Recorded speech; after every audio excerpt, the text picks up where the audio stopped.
existe um certo consenso, né, dos verdadeiros donos dessas figuras, quer dizer, aquela substância que se representa nessa forma política, de que o bolsonarismo, no seu núcleo duro, é um desserviço para os interesses do grande capital monopolista. Não quero dizer aí que empresários tenham embarcado nessa aventura de corpo e alma, como fizeram, né? O setor do capital apoiou essa aventura e o capital, sempre que for necessário, vai aceitar tranquilamente uma alternativa de cunho fascista. Já mostrou na história e não podemos nos esquecer disso. No entanto, os acontecimentos mais recentes mostram que o capital precisa de uma certa estabilidade política e essa figura é uma figura que é uma fonte de instabilidade, né? E, portanto, eu acho que existe um processo claro de, vamos dizer assim, de contenção de riscos para eliminar o núcleo bolsonarista e separar, né, cirurgicamente isso daquilo que foi o patamar que a direita e a extrema-direita alcançaram nesse país. Então, nesse sentido, eu acredito que vai gerar um impacto no sentido da narrativa, né, de que é uma injustiça, vivemos numa ditadura, esse é o papel do Eduardo Bananinha saindo do Brasil para divulgar essa versão, né? Isso alimenta aquele radicalismo extremista do bolsonarismo. Mas que, uma vez sem esse núcleo dirigente dele, se é que a gente pode chamar esses senhores de alguma coisa parecida com dirigentes, né? Isolado isso, a direita vai buscar uma alternativa menos impactante do ponto de vista do questionamento das instituições.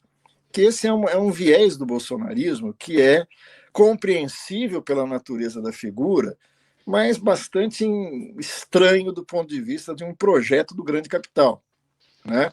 Quer dizer, o cara ele abre uma briga contra o Supremo Tribunal Federal, contra o Parlamento, né? Atacando as instituições numa perspectiva de ruptura, de golpe. E não é, ao meu ver, não era essa a intenção do grande capital nesse momento. Então, eu acho que é muito mais provável, né, que o núcleo bolsonarista, sendo atacado juridicamente, nós já falamos isso, eu acho um erro, né, reduzir a ofensiva ao bolsonarismo a uma iniciativa jurídica, né?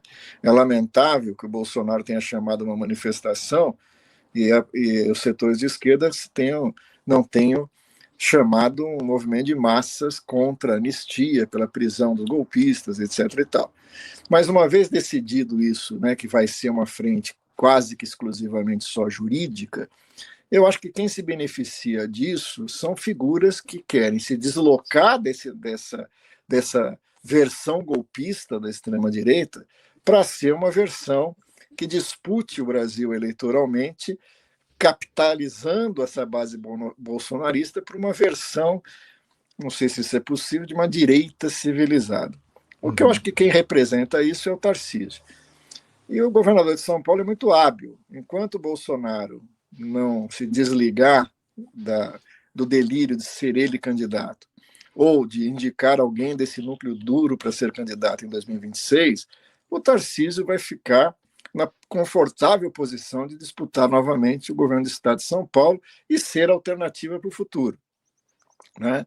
Se isso for inviabilizado, ele se apresenta como alternativa do ponto de vista da direita, com muito mais chances do que qualquer outra alternativa que venha de um dos filhos milicianos ou da esposa, né, fundamentalista. Então, eu acho que assim, o que é perigoso nisso, que a gente analisou em outras oportunidades, é que o bolsonarismo, do ponto de vista extremista, deixou marcas na sociedade de pessoas absolutamente fanáticas, né? Como foi o cara que se explodiu, como é a cabeleireira que atravessa o país para né, participar dos atos golpistas em Brasília, e outras figuras. A gente não sabe como é que isso vai explodir diante de uma condenação do miliciano.